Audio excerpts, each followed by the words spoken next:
It was a dark evening when an ordinary walk turned into a real nightmare. A young black girl, not suspecting anything wrong, was walking through the streets of her hometown, but she was already being followed by someone full of hatred and prejudice. Suddenly he came up behind her, grabbed her and dragged her into a dark alley, away from the eyes of passersby. The girl's breathing hitched, her heart pounded frantically, and fearful thoughts filled her mind. She realized that there was almost no chance of rescue unless someone, random, kind, brave, passed by and noticed her.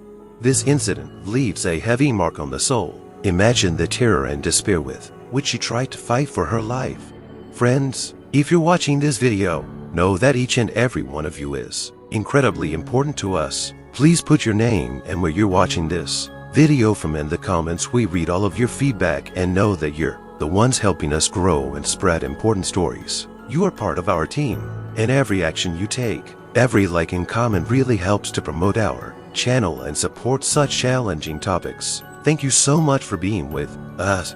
This evening seemed as ordinary as hundreds of others. The streets were flooded with the soft light of street lamps, and the cool autumn air lightly tickled her face. The young girl walked along the familiar houses, enjoying the quiet, peaceful moment after a long day. She was sure she was safe, for she knew these streets so well. Every corner here, every turn, it seemed, was hers. This neighborhood was her home, the place where she grew up, where she played, where she returned from school, where her friends were always ready to welcome her with warmth. There was something special about this evening, something that gave calmness and inner harmony. The city was falling asleep, and everything around seemed enveloped in some invisible cover of silence. It smelled of fresh leaves. At somewhere in the distance was heard the noise of a fountain, which soothed like a lullaby. The girl felt a part of this peaceful night. Her footsteps quietly beat a rhythm on the sidewalk, and with each step she sank deeper into her thoughts. These rare moments of peace were like a small refuge for her, a breath of freedom. She thought about her future, dreamed about how her life would change, imagined bright days full of new discoveries and impressions. At these moments, she felt strong, independent and fearless. After all, no one can hurt you when you are at home, when you are surrounded by what you know and love. But beneath that calm surface lurked a shadow, invisible in the warm light of the street lamps, a shadow that was slowly and inevitably approaching her. Subscribe to Deeple Pro to edit this document. Visit www.deeple.com divided by Pro for more information. Shadow had been following her for a long time, watching her from the darkness, a shadow full of hatred and prejudice, a shadow that saw her not just as a girl, but as an object for its own evil intentions. But for now the girl knew nothing. She kept walking forward, smiling at her thoughts, immersed in this warm evening, certain that she was safe here, on these streets. She did not immediately notice it. In the shadow of the lanterns, among the smooth outlines of the houses and the quiet light, something dark and alien glided by, barely visible. At first she only felt a strange chill. Though the fall evening was surprisingly warm, the sensation was like an invisible hand that lightly touched her shoulder, sending an involuntary pulse of alarm. She glanced over her shoulder, but the street behind her was empty. Nothing out of the ordinary. Maybe it was just imagined. And yet the feeling, sticky as a spider's web, wouldn't let go. It caught up with her, crawling into her consciousness slowly, like a night fog, spreading with every step she took. She walked a little faster now, her heart beating a little louder, but her mind urged her not to panic. It's okay, she thought. There's nothing to be afraid of here. It's just me and my thoughts. She didn't realize that the eyes behind her were cold, almost lifeless, full of a blinding hatred that pierced the space between them like an invisible weapon. He walked behind her, scrutinizing her every step, like a snake, quietly and patiently following its prey. His gait was almost inaudible, but his presence became heavy, pressing, filling every second of her movement. For a moment he quickened his step, almost stepping on her shadow, but then he slowed again, enjoying the game. In that moment, an old caveman cruelty came alive in him, rooted deep in his dark heart, full of hatred and prejudice. Every glance he gave her was like a blow, caustic, contemptuous, judging her for existing, for her skin color, for her freedom and confidence. There were no questions, doubts, or remorse in his mind, only the blind malice that drove him step by step closer to her, hoping for the moment when she would finally be alone.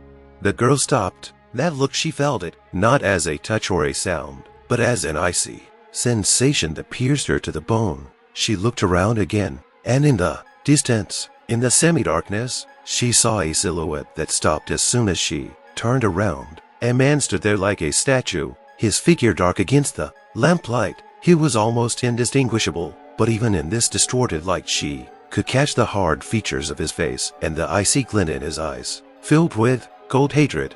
Her throat was dry, her heart pounded harder and harder, the rhythm becoming shrill, painful. Thoughts raced through her head, but she was paralyzed. The gut feeling that warned her, and the terrifying certainty that she knew how this would end. She turned away, forcing herself forward, even faster, trying not to turn around. With each step she took, he drew closer again. Each step he took seemed louder to her, even through the sounds of the nighttime city. Her little world, her safe place, had suddenly turned into a trap.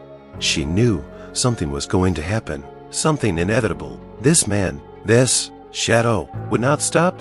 She quickened her step, trying not to let on that she noticed him. Fear stilled inside, cold as ice water, gradually enveloping her thoughts. She tried to quiet her breathing, to steady it, but each breath seemed to only increase the anxiety. Her mind tried to fight back. It's just a random passerby. He's going about his business too, just like me. He probably just happened to take the same route. But deep down, she knew it wasn't a coincidence. Too long had his footsteps sounded behind her. Too long had his gaze been too intense, and she could literally feel it on her back. Another quick glance back, almost furtively, and there was the same silhouette again. He walked closer than before, his face hidden in the shadows, but his intentions felt like a thick, clammy fog. The girl's heart beat faster. She could barely hear her own breath from the loud pounding in her chest. Each new step echoed in her ears, emphasizing how little time she had left.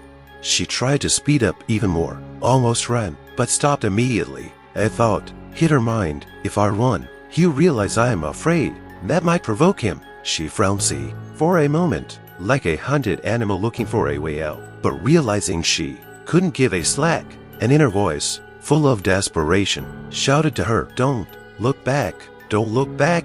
But her body wouldn't listen. The fear was becoming too strong, too all-consuming. She turned her head again, and immediately regretted it. He was even closer, as if, with every glance she gave him, his dark figure drew closer, like a shadow from which it was impossible to hide. In the lamplight she saw his expression, a mixture of malevolence and rage, as if he were enjoying watching her lose control, her confidence turning to despair. That look pierced her, turning confidence into fear, which, like sticky mud, sucked her deeper and deeper. Now her whole being was screaming, "Run!" but her legs seemed unsteady, as if they were drowning in cold terror. Every second was slowing down into an agonizing wait, and yet everything was happening too fast. She felt more vulnerable than ever before. Thoughts of her family, of her friends, of those bright dreams that had seemed so real not so long ago, flashed through her mind. She realized that her dreams meant nothing to this man who saw her only as an object of his hatred. She was nothing more than a target, and her fear only fueled his dark thirst. As he came closer, the light of the lantern caught his face for a fraction of a second, but it was enough. The assailant's face was rough, as if carved from stone, cold, contorted with contempt. There was not mere indifference in his gaze, but a deep, corrosive hatred. It was a look devoid of all humanity, as if she were a shadow, an insignificant thing, deserving neither mercy nor pity. She caught his gaze, and in that second, a paralyzing fear gripped her body. It was a gaze that pierced her to the bone, a wave of ice-cold terror coursing through her veins. It seemed he wasn't just looking at her, he was penetrating her mind, reading her fears, savoring them. Her mouth opened to scream, but the sound was stuck somewhere inside, not coming out, like in a scary dream where you scream but your voice is not heard. Thoughts swirled in her head, flashing one after another. Why is he here? Why did he choose her? What did she do to deserve this? But the answers didn't come. This man was following her with a singular purpose. a dark determination that was beginning to make her sick. In his every step, in his every movement, there was a strength that came not from physical power but from cruelty, a deep-seated hatred that had matured long hidden from everyone until it had found its way out this night. She saw now that his cruelty was no accident, no momentary impulse. It was nature, a darkness that fed on his prejudice, his judgment, his unjust anger, her skin color, her confident steps through the streets of this city. It all made him angry, infuriated him. He needed no other reason. The very fact of her existence seemed to him something sacrilegious, irritating, a desire to humiliate, to destroy her calm, her right to be here, in this place, in this silence, where he felt himself the rightful master. Each time he approached, she felt her whole world slipping away. Everything that had seemed familiar to her was disappearing, giving way to a new, cruel reality. She was no longer in her home neighborhood. Now she was a prisoner of this moment, of this darkness, of this cold gaze that seemed to stiffen her movements and make every breath echo with fear. She knew that this man would do nothing to harm her. She was nothing more than a target for him, a symbol of something he despised and that thought tore her apart. She took a step back again, but it was as if her body refused to move. Fear was literally gluing her to the ground. Her attacker's eyes glittered even more, as if he were enjoying her desperation, the way she was losing her will. He didn't need to explain, didn't need to justify himself. His cruel gaze had already passed judgment. Suddenly he lunged forward. A split second and his rough, strong hand was on her wrist, squeezing it so hard that she felt a sharp pain, as if her bones were about to crack under the pressure. Too late to scream, too late to flee. He was there, too close. His breath, heavy and angry, burning her cheek. That moment lasted an eternity, though it was really only an instant. Her instincts kicked in faster than her mind could comprehend. She jerked, tried to break free, but his grip was like a steel cage, leaving no chance. She jerked, threw up her other arm, tried desperately to hit him, but every thrust was like hitting a wall. Her heart was beating so loudly, it drowned out all the sounds around her. Her body struggling, but the force of his hatred seemed more powerful than all her will.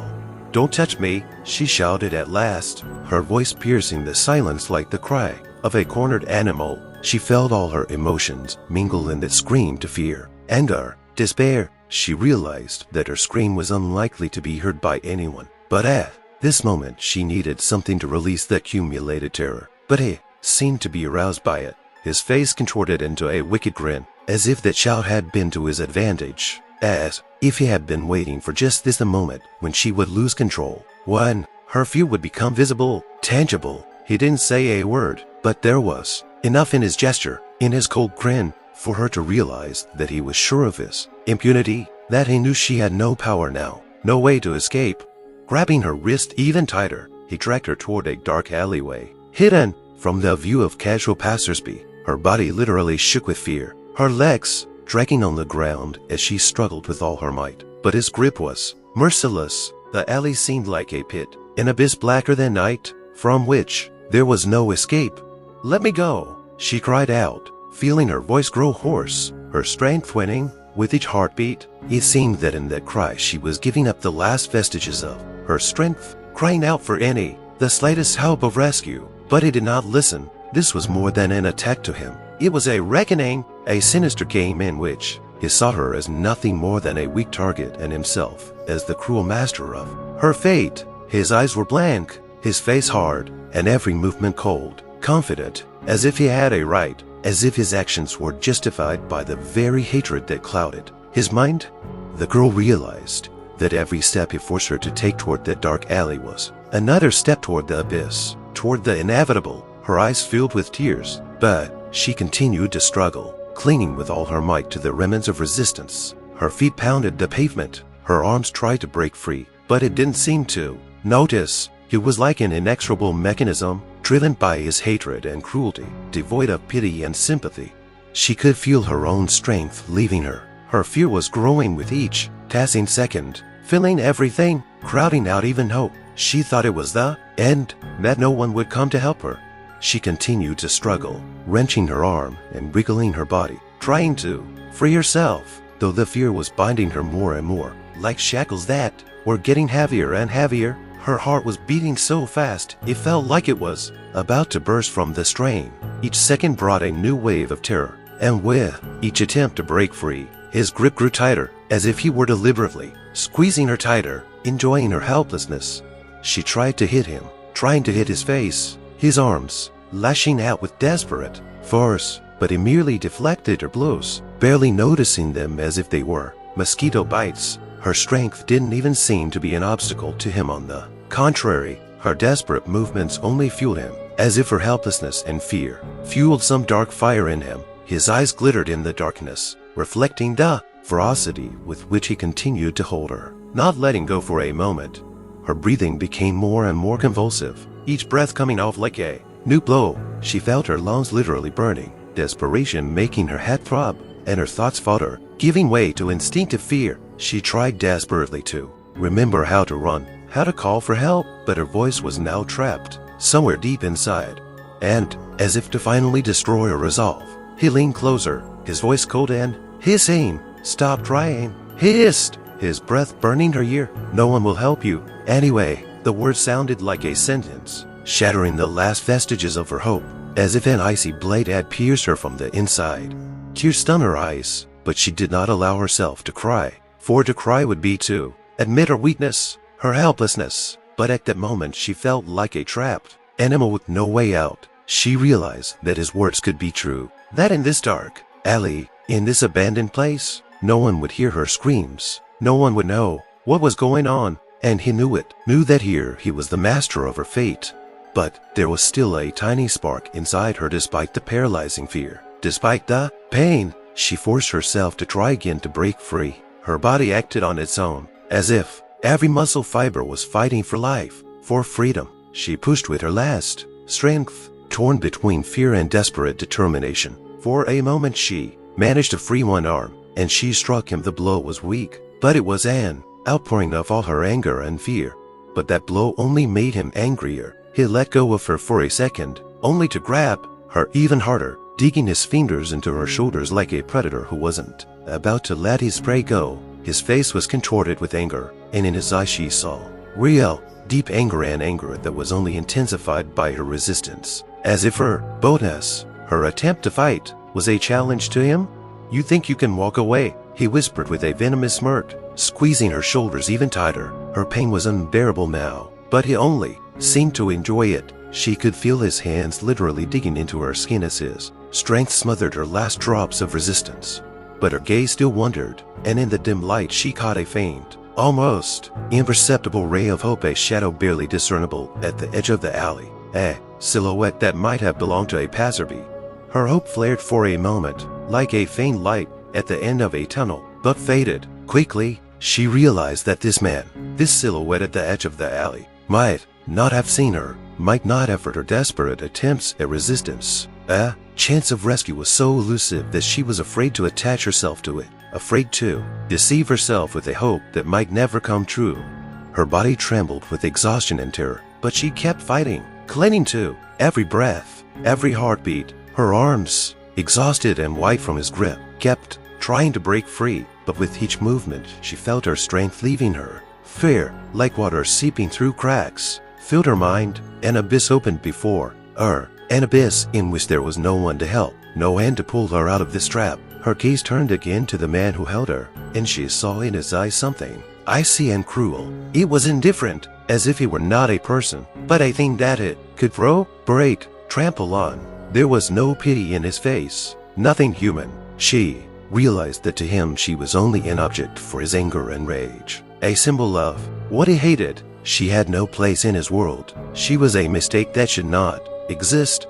That's enough," she whispered with a hoarse voice, but he only laughed back. The laugh was as cold as the winter wind, filled with contempt and hatred. She felt completely broken, as if the night itself, the darkness itself, had gathered to take everything from her: her freedom, her confidence, her life. He pulled her even closer, as if he were trying to erase her from this world completely, to consume her with the force of his evil, indifferent desire. Her legs were shaking, and she didn't know if she could make another move. Her thoughts began to jumble, jumping between desperately trying to think of an escape and the realization that there might be no way out. She pictured her family, her friends, thought of all the dreams she had just a short time ago. Everything that had seemed so real was now just a ghost, a shadow drowning in this darkness. And yet, even on the verge of breaking down, something inside her kept her from finally giving up. She felt that her body was literally at its limit, that her strength was almost gone, but from the depths of her soul rose the last will to live, the desperate desire to escape this nightmare. She turned once more toward the exit of the alley, and for a moment it seemed to her that the silhouette was closer, that perhaps the man had actually seen her. But he didn't let her go. On the contrary, his grip became even more brutal. He grabbed her by the shoulders so that pain pierced her body, and she cried out, not even realizing the sound was tearing through the night. Her scream was filled with despair, but it was also a cry for help, a call for the last ray of hope.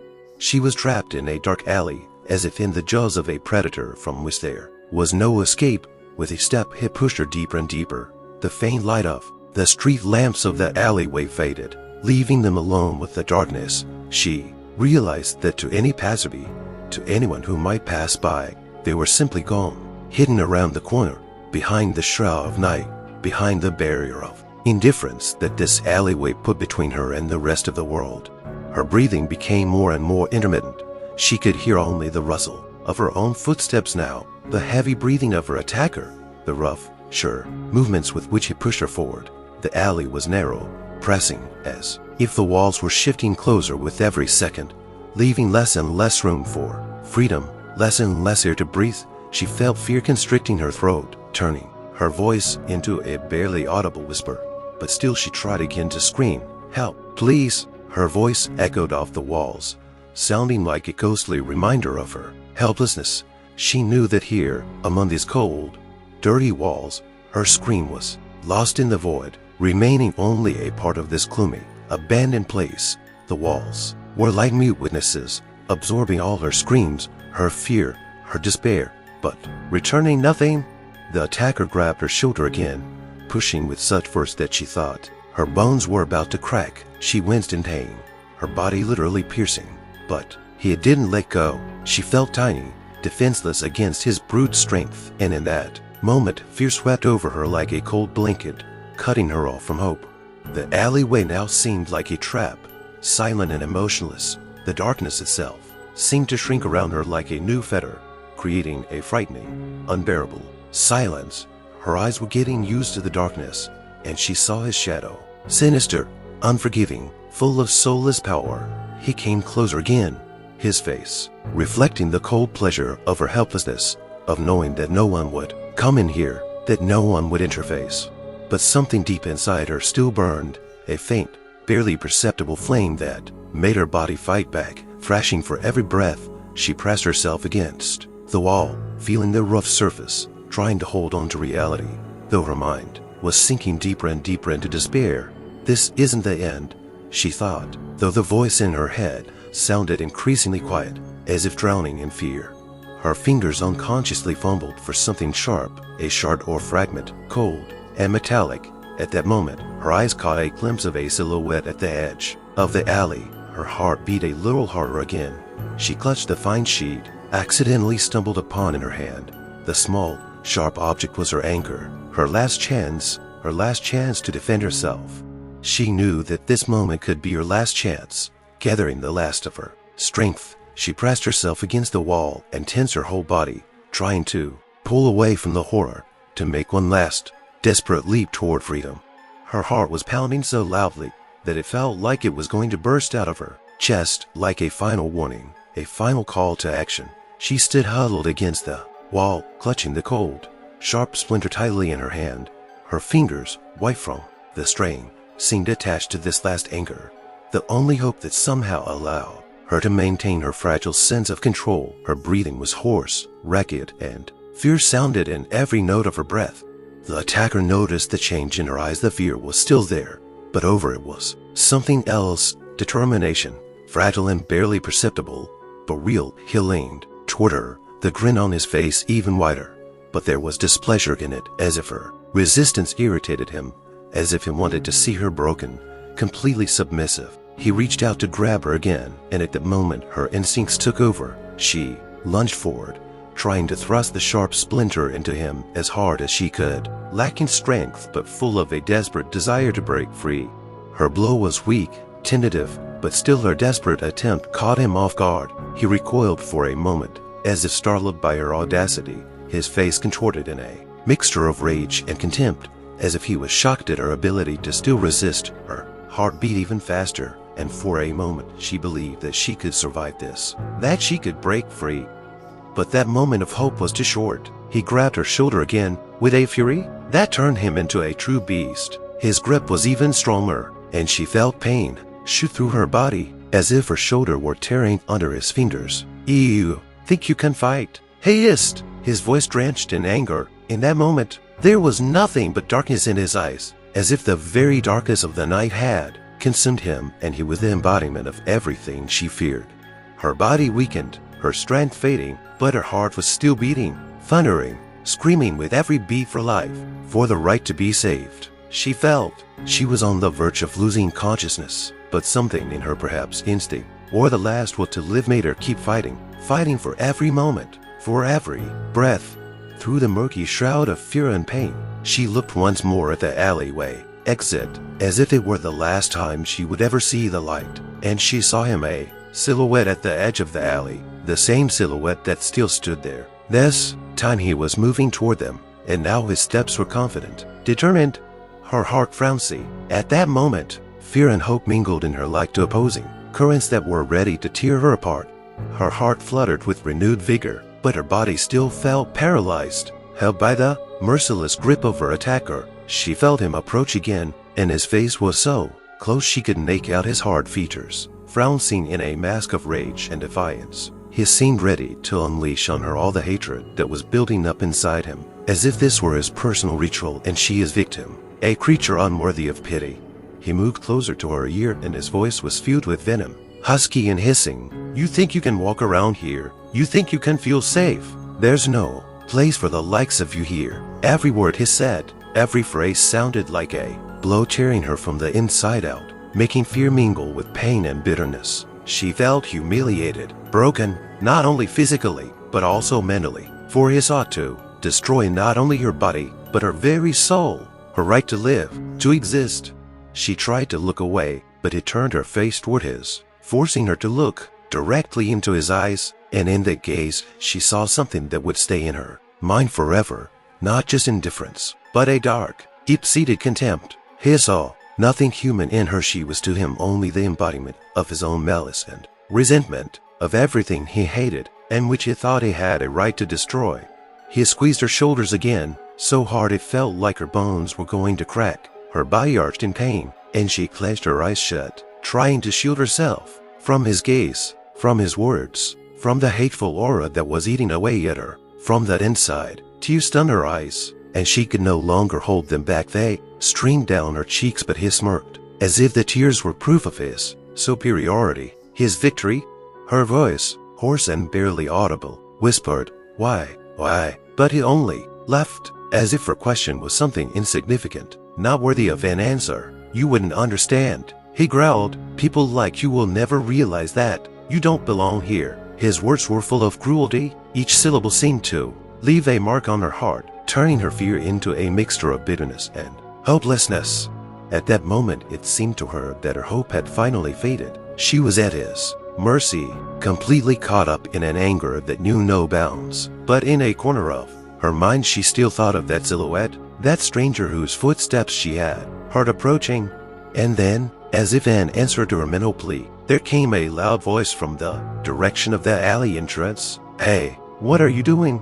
Her heart shuddered for a moment at the unexpected sound. The voice, shrill and confident, broke the heavy silence of the alley, bringing a tiny ray of light into her consciousness that broke through the thick darkness of hopelessness. But along with that tiny glimmer came a new fear. She felt her attacker freeze, his hands still holding her tightly, but his attention was diverted. He looked toward the entrance to the alley. She caught the look of anger on his face, for his dark work had been interrupted. but it did not loosen his grip. On the contrary, she felt his fingers clench even tighter, as if he were trying to show her that her fate was still in his hands. And no, Rice, no stranger, could save her. There was anger and determination in his gaze, as if he wasn't going to give in, as if her resistance and the stranger's approach only increased his rage.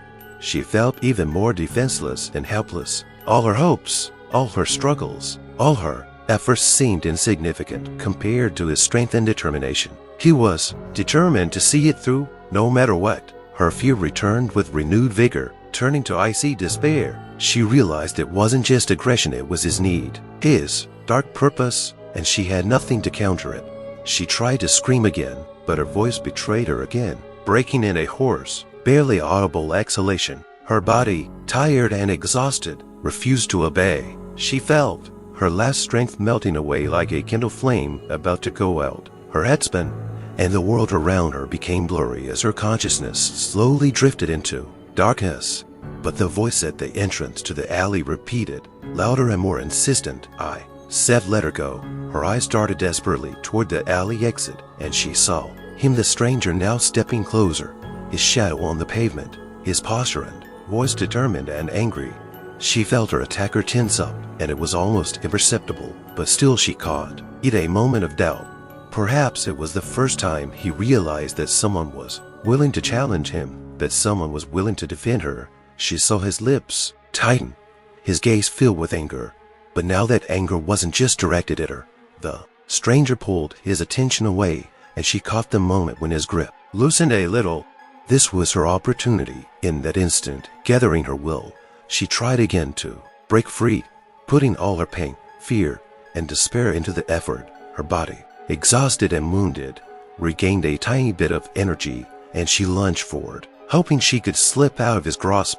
Her movement was a surprise to her attacker, and for a moment he lost control of the situation. Her heart pounded in her chest, as if ready to burst from the strain. She felt his hand slip around her shoulders, and that moment of freedom, that tiny moment, gave her new hope. Again the excruciating pain overwhelmed her, but she forced herself to break free of his weakened grip and take a step back. For a second, she almost felt relief, but she knew it was only a momentary burst of freedom. Like a short breath before plunging back into darkness, she was in this forgotten alley, trapped in an alley from which there seemed to be no escape. The walls were gray and silent, like alien and cold witnesses to her struggle, her fear.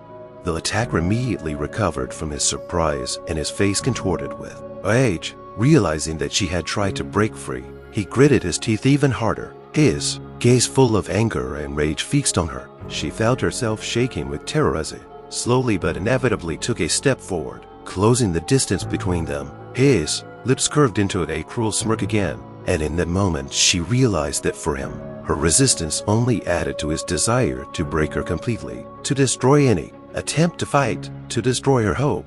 Her body was in a daze. She knew her strength was running out, but her every instinct screamed that she must not give up, must not stop. She looked around, frantically, seeing the passerby standing closer, but still dangerously far away. His face expressed determination, but to her, now face to face with her tormentor, it seemed out of reach. In a desperate attempt to maintain at least a modicum of control over her fate, she pressed herself against the wall, feeling the rough, cold surface of the stone scratch her skin.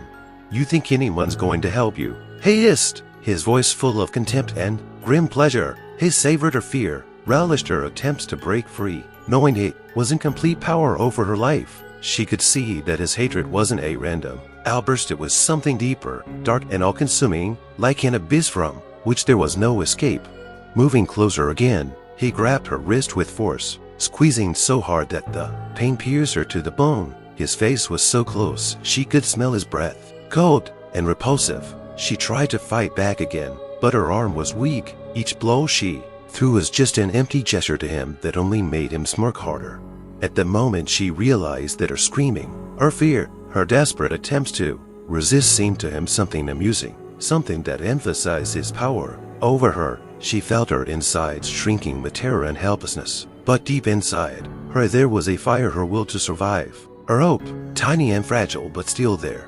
And then the passerby's voice came again, much closer now, and in his tone she heard the threat. "I said let her go." Now, the sound of a passerby's determined voice broke the heavy tension in the air, piercing this dark alley like a ray of light. And in that moment she felt that perhaps this was salvation, perhaps this was her chance. The man who had just come to her rescue was tall and broad-shouldered, his silhouette filling the entrance to the alley, blocking the escape route for her tormentor. Her attacker turned his head slightly to look at the stranger, and though his face still showed anger, doubt flickered in his eyes. This stranger was not only standing aside, he was stepping forward, and his voice sounded hard as steel, something implacable in its tone. But the assailant, despite his brief confusion, had no intention of yielding. He held her tighter, and she felt his fingers digging into her wrist again, as if he wanted to remind her that she belonged to him, that she couldn't leave.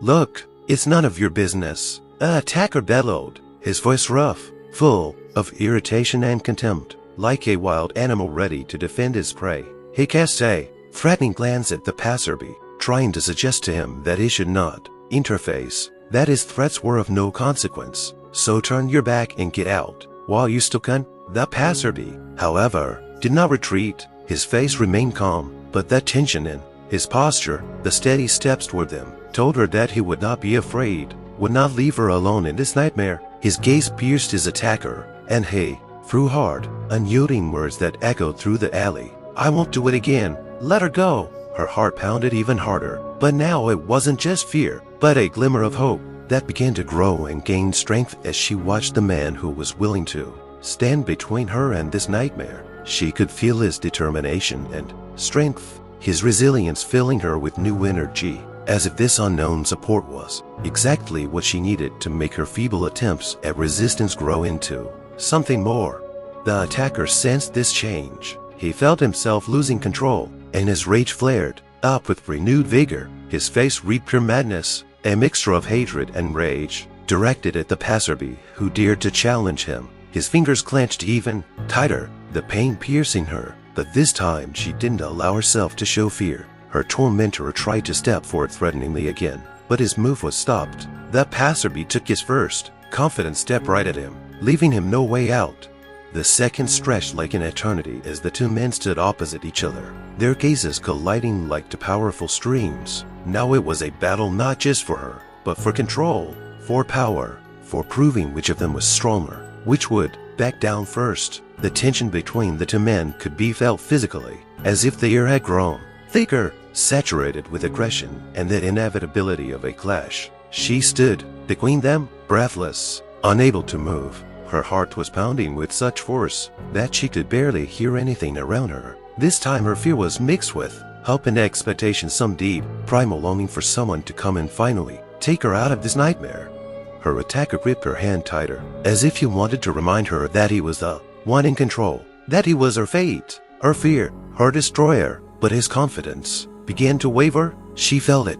His hand, which had been holding her tightly, suddenly loosened, barely perceptible, but still enough for her to sense the change. Doubt flashed in his eyes, quick as a flash of lightning, but palpable. He realized that the passerby wasn't going to back down, wasn't going to just walk away, as perhaps he'd managed before when no one interfered.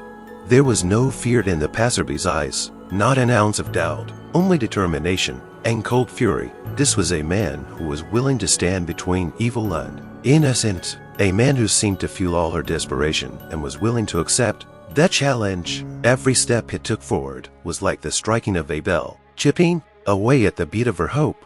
It was as if something had broken in the attacker's mind. He let go of her for a moment, his gaze darting between her and the stranger, as if he finally realized that the situation was out of his control. But his anger wasn't fading. On the contrary, it was boiling over, turning into blind rage. There was a hatred in his face, seething at the level of his instincts, as if the man in front of him had been an enemy to him before he'd even shown up. "What are you, a hero?" hissed the attacker, trying to regain some of his confidence. His voice shook, but it tried to hide it, trying to appear as dangerous and intimidating as ever. But it couldn't hide the fear that flared in his eyes, the fear that his power over her and his control over the situation was crumbling. The passerby didn't answer. He just kept walking forward, his eyes focused on his attacker as if he could see right through him. He didn't need words. His determination and willingness to defend her spoke louder than any threat. His face didn't waver. He didn't look away, and that was his strongest weapon against an attacker whose confidence was fading. And then, in that brief moment of hesitation, the girl realized that she had a chance. Gathering all her strength, she sharply pulled out the hand that the attacker still held and took a few steps back, away from him, closer to her savior. Her breathing quickened, but now it wasn't just from fear, it was the freedom that touched her for a moment, like a breeze blowing away the nightmare. The assailant cast a fierce glance at her, full of resentment and anger, as if she had betrayed him by interrupting his power over her. His grim game, his face turned pale, and it looked as if he were about to lunge at her again, to regain his power at any cost. But the passerby stood right in front of him, like an insurmountable obstacle. They both knew now that this fight was inevitable. As she stepped back, trying to hide behind the silhouette of the passerby, her body was still shaking from her recent terror. She could barely stand, but she knew that this stranger was her last chance to escape. Now between her and her tormentor stood someone who had no fear of his aggression and cruelty. The stranger seemed to realize that her fate now rested on his shoulders, and the moment was filled with tension, as if before a storm. The attacker, realizing that the girl was now out of his power, seemed to lose control of himself, his face contorted with rage, his eyes glittering with hatred that was directed at her and the passerby. He suddenly stepped forward, his whole appearance breathing anger. In that moment, he no longer looked human. It was the embodiment of his own darkness, his own monster, ready to attack and destroy anything that got in his way. "Do you seriously think you can stop me?" he bellowed, glaring menacingly at the stranger, his voice shaking with rage and anger. He clenched his fists, his face contorted in a vicious grimace, and every muscle in his body ready to attack. There was defiance in that look, not just aggression, but a desire to prove his strength, to show that no one could stand in his way. The passerby remained calm despite the threats, his gaze determined and his body tense in defense. He did not retreat a single step, even as the attacker approached. It seemed that he was ready to take on any aggression, just to protect the girl hiding behind him, just to not let that brutality take over the situation again. For her, his determination and calmness were like a shield that suddenly rose up in front of her, shielding her from the impending nightmare. "Yes, I think I can," the passerby replied, his voice quiet but confident, as if he knew he had a strength that his opponent did not. It wasn't the power of rage or hatred, it was the power of justice, the firmness with which he looked at life. There was no ostensible threat in that answer, but his calmness sounded like a warning, as if he was prepared to confront the darkness at any cost. She felt a tiny spark of confidence in her fear-filled heart. She saw in him not just a man, but a protector, someone who was ready to stand in the way of evil. This stranger was not gripped by fear. He was ready to take the blow, and to her it was like a saving light. The attacker, enraged at his calmness, at the fact that someone dared to confront him, let out a hoarse cry and lunged forward, his fists clenched in his movements, full of rage. The girl held her breath. Her heart sank again, but now her fear was not for herself, but for the one who stood before her, the one who dared to defy her, torment her. The passerby, expecting an attack, stood confidently in defense. Their clash was inevitable, and at that moment it seemed as if all the darkness of the alley had gathered around them, as if watching this fight, the battle that would decide her fate. The seconds merged into one long instant. It was as if time had stopped. She saw her tormentor, his face twisted with rage, pounce on the passerby with the savagery of a beast seized by a mad thirst for destruction. His fist flew forward, aiming at the passerby's face, but the latter, as if anticipating every movement of his adversary, dodged with a quick and accurate turn. Everything happened so quickly that the girl barely had time to follow their actions, but in her heart the drums rattled. Each blow sent shivers throughout her body. The attacker immediately tried to attack again, unwilling to admit defeat, as if his own ego and rage demanded proof that he was invulnerable. His every blow, every lunge was filled with blind hatred, almost desperation, as if he was trying not only to beat up but to destroy this man who dared to stop him, who stood in his way. His screams filled the alley with an ominous echo, as if dark waves were engulfing them both, turning her fear into a palpable, frightening silence.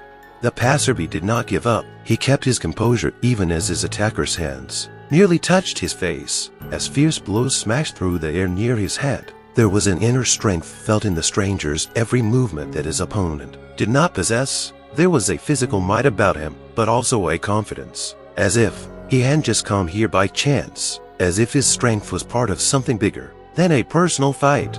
He withstood the first blow, and the second, and the third, deftly deflecting as his opponent became more and more exhausted, until his own strength began to weaken under the weight of the maddening strain. The girl noticed a shadow of weariness appear in her tormentor's face, a mixture of horror and confusion, as if he himself had not expected such resistance. His haughty confidence melted away, and in its place there was only fear of the man who stood against him, the man who was not afraid of his hatred, his threats. You dare not interface!" Gasping, the attacker shouted out, his voice full of impotent anger, but his words no longer sounded convincing. He himself could already feel his strength, his power crumbling before this stranger like a house of cards standing on the flimsy foundations of hatred. The passerby, without answering, abruptly grabbed the attacker's wrist, stopping his final blow, and squeezed his arm with force, forcing him to stop. In that moment, the girl saw not just a defender, but a man who was willing to go all the way, who had evil by the throat, not allowing it to regain control. The attacker twitched, trying to break free, but the passerby held him down. His strength was like a steel vise, relentless and strong. "You miss your chance to leave," he said quietly, but there was something icy in his voice that made his attacker shiver. It wasn't a threat, it was a final warning, a boundary he couldn't cross. His face contorted, and he realized he had lost. The girl, standing behind her, watched every moment in horror, but with hope. She felt herself freeing herself from the nightmare, as if a heavy weight were being lifted off her. The passerby held the attacker tightly. His hand was like a steel trap, gripping the attacker's wrist so tightly that he could no longer break free. The attacker tried to free himself. His movements became more and more disorderly, almost panicked, and he finally lost all self-confidence. There was nothing left in his eyes now but fear and a desperate desire to escape. He twitched and wriggled, venting his rage in impotent jerks and angry glances that seemed almost pathetic now. For the girl, every moment of this fight was a test. She felt her heart beating faster and faster, and every beat echoed in her ears, mingling with the sounds of the struggle. Her terror was gradually replaced by admiration and gratitude for the man who had been there when she had lost all hope. Her fear was receding, leaving room for a sense of liberation she could not yet believe. She stood there, holding her breath, praying that this nightmare would finally end.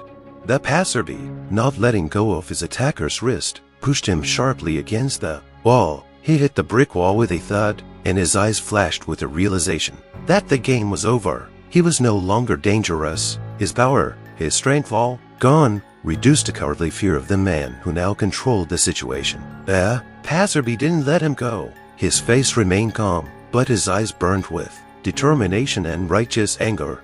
The assailant tried to break free again, but the passerby stopped his efforts by pressing him even harder against the wall. His voice was firm and unrelenting. "You wanted to attack her. You thought no one would come and no one would stop you, but you were wrong." The words, calm but soaked with anger, seemed to pierce the darkness, dispelling the remnants of the attacker's anger. The attacker was now cornered, and he realized it, his face contorted with the realization of his own powerlessness, of the fact that the strength he had relied on had been shattered by the unyielding determination of a stranger who was willing to stand up for a girl he barely knew.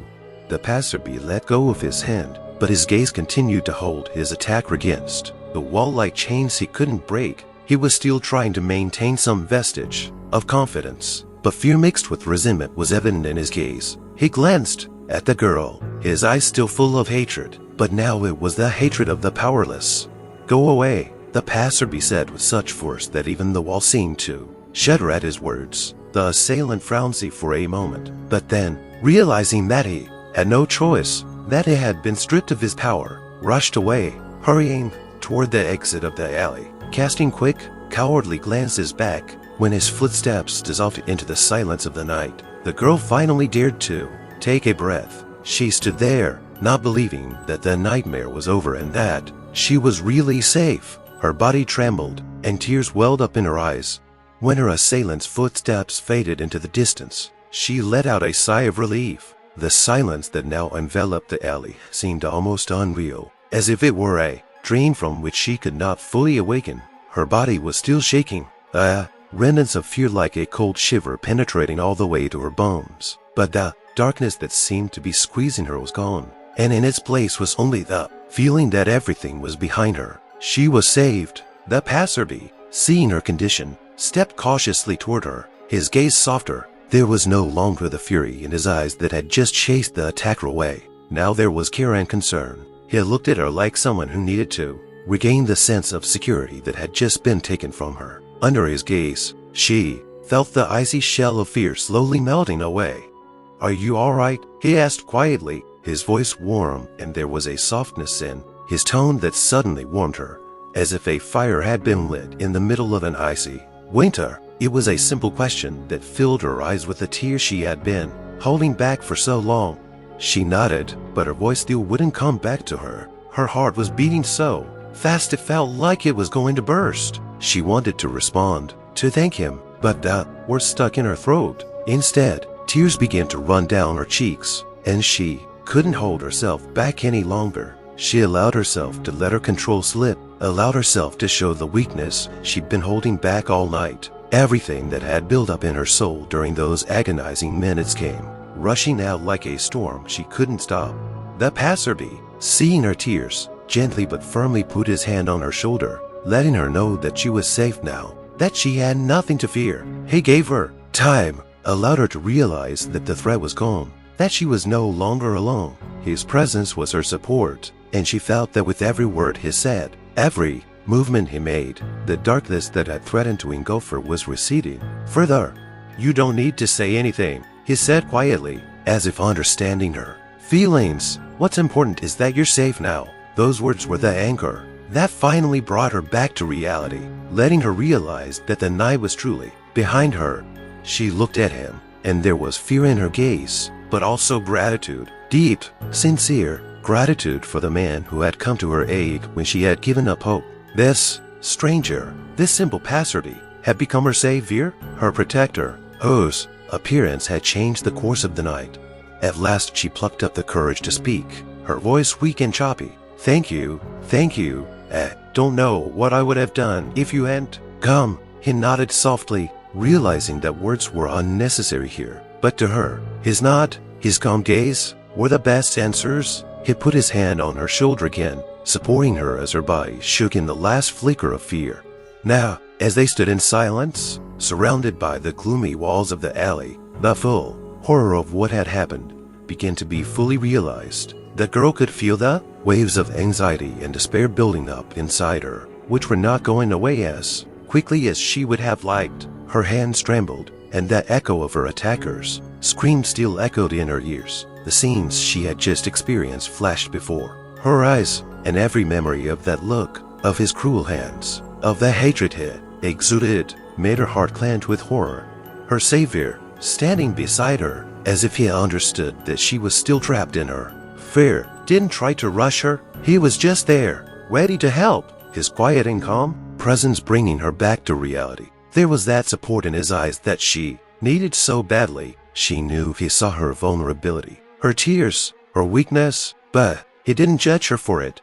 She finally found the strength to look at him, and there were so many feelings in her eyes: gratitude, relief, and still lingering fear. Those feelings were like exposed nerve, and she felt like if she tried to speak, she'd just lose control and cry again. "I didn't think anyone would come," she finally whispered, her voice filled with pain, and her face contorted with the tension that still wouldn't leave her. Words were simple, but they hid everything she'd experienced in the last few minutes. The fear of death, the fear that she could disappear into the darkness and no one would ever know what had happened to her. "You didn't have to go through that," the passerby said quietly, but with such firmness that his words sounded like a promise. He looked at her as if he shared her pain, as if her every fear, her every breath echoed in his soul. He was a stranger to her, but on this night, in this abandoned alley, he had become not just a savior, but a man who had seen her weakness and still stayed, who hadn't pulled away, hadn't turned away.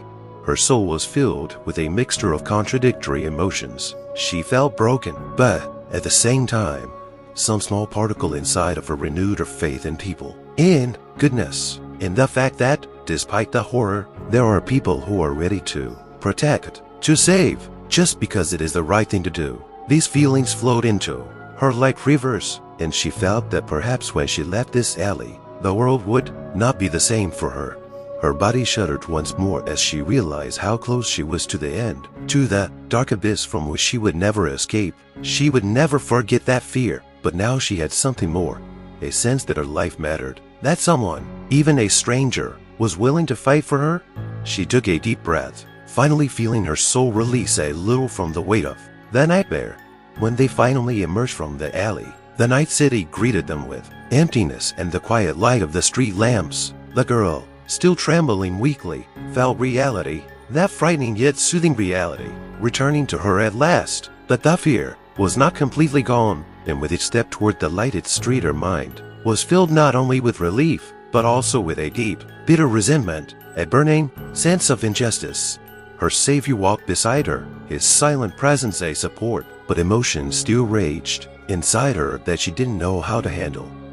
Why did she have to go through this? Why were there people in her world who could look at her and see her not as a person, but as something that deserved no respect, no safety, no life itself? She thought about it every day, but today the question had become more than just a philosophical question. It had become a real, deadly nightmare.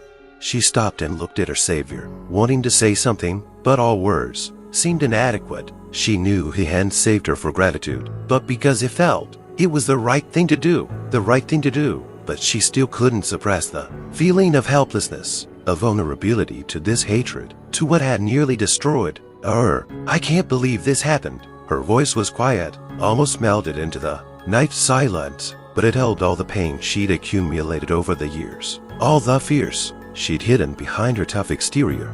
The passerby nodded. His face remained focused, but there was sadness in his gaze. He realized that her wounds were not only physical, that he had saved her body, but her soul was still scarred, as if the poisonous words and cruel looks had left deep scars that would take a long time to heal.